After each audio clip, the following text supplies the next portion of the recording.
Ошто жүрөк ишин алган жол кырсыгы катталды. Жеңил унаа менен жүк ташуучу унаа кагышкан учур видео көзөмөлгө даана түшүп калган. Хован айдоочусу урунгандан кийин рулду башкара албай калып, жолдун ортосундагы тосмолорду сүзүп токтогон. Алдын ала маалыматтар боюнча бир адам жабыркады. Ушулар жана башка жаңылыктар түрмөгү видеонун астынан ойдо караган бармакчаны албетте басып коюңуз. Ошондо гана сиздер Кыргызстанда жана башка өлкөлөрдө болуп жаткан акыркы жаңылыктардан кабардар болуп турасыздар.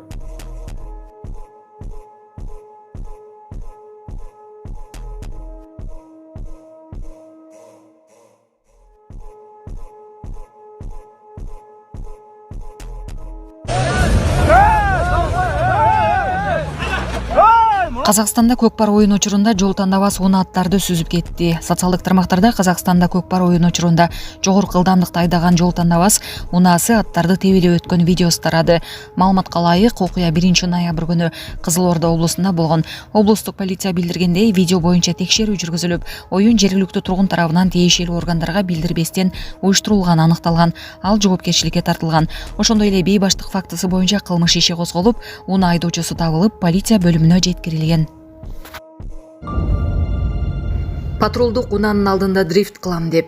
BMW үлгүсүндөгү унаанын айдоочусу патрулдук унаанын алдында дрифт кылган. Айдоочуга дароо айып салынып, унаасы айып короого токтотулду.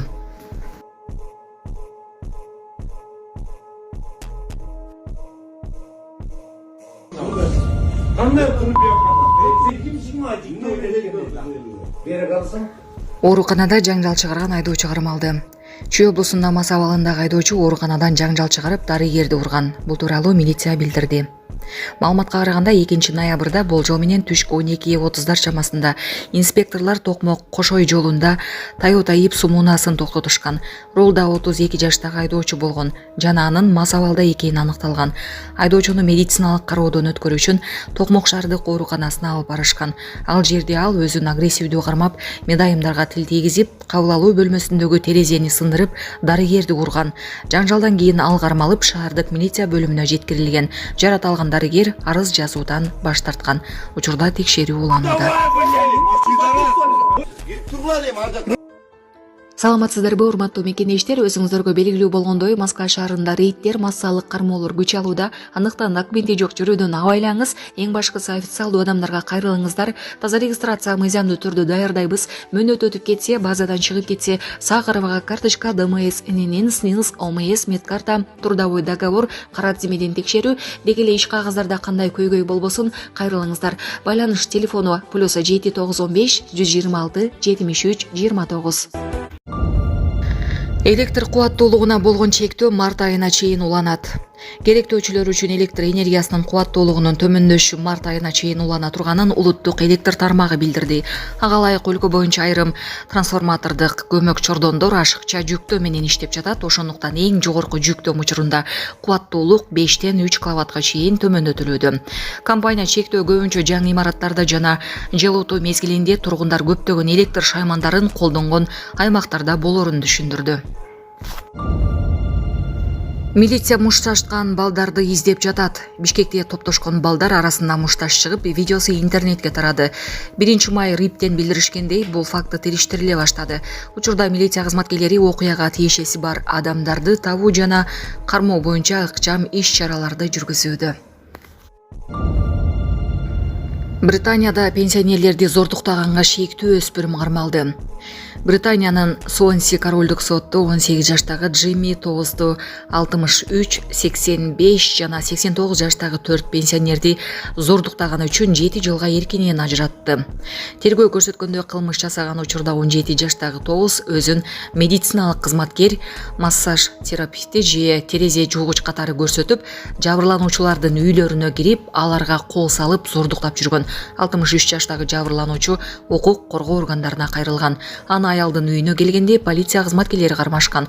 Өспүрүм качып кетүүгө аракет кылган. Учурда ал камакта. Ассаламу алейкум, урматтуу кыргыз элим. Биз ошо жол кырсыгына кабылып, авариядан кийин ошо балам оорукчан болуп калды. Балам жашы 4 жашта, баса албай, сүйлөй албай калган эле. Азыркы учурда кичине сүйлөп кыймылдап калды. Ушул акыркы операциясы сиздерден сураныч.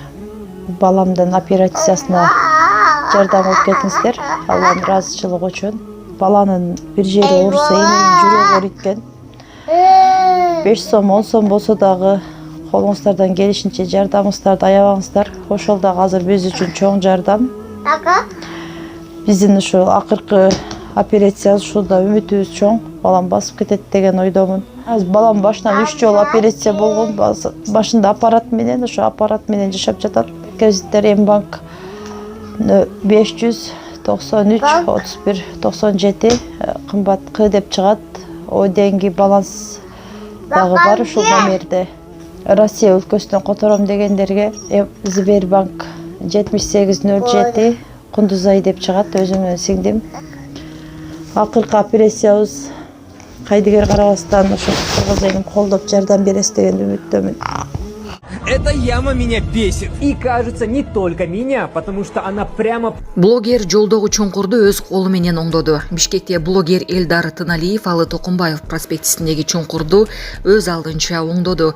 Блогер өз күчү менен оңдоо иштерин жүргүзгөндөн кийин соц тармактарда талкуу күчөдү. Ал уруксаты жок иш жүргүзгөн үчүн айыпка жыгылышы керекпи же демилге көтөргөн үчүн ыраазычылыкка татыктуубу? Ал эми сиз кандай ойдосуз? Комментарийге калтырыңыз. Кармалгандарга акчага акыл эси жок деген бүтүмдөрдү чыгарып беришкен. Милиционер менен дарыгер шектелүүдө. УКМК кызматкерлери Ленин Риптин тергөө кызматынын орун басары жана Республикалык психиатрия наркология борборунун психолог дарыгери катышкан коррупциялык схеманы аныкташты. Маалыматка ылайык алар оор кылмыштарга шектелгендерди жоопкерчиликтен куткаруу үчүн акыл эси жок деген бүтүмдөрдү мыйзамсыз чыгарып турушкан. 2025-жылдын январында милиция кызматкери баңгизат сатуу фактысы менен кармалган. 18 жаштагы кыздын жагындарынан 1,5 миллион сом талап кылган. Шектөөлөр кармалып, УКМКнын убактылуу кармоочу жайына киргизилди. Териштирүү жүрүүдө. Булак репортер Кежи. Орусияда 5 жаштагы кыздын сөөгү ижарага алынган батирден табылды. Орусиянын Челябинск шаарында 5 жашар кыздын сөөгү табылганын Орусиянын аймактык тергөө комитети билдирди. Тергөөнүн маалыматы боюнча аял баласы менен батирди ижарага алып турушкан. Кийинчерээк аял көчүп кетип, үй ээси 5 жаштагы кыздын сөөгүн дивандан тапкан. Орусиянын кылмыш жаза кодексин жашы жетелик баланы өлтүрүү боюнча кылмыш иши козголду. Адистер учурда бир катар тергөө жана акча эместөө иш чараларын жүргүзүп жатышат. Ошондой эле соттук медициналык экспертиза дайындалды.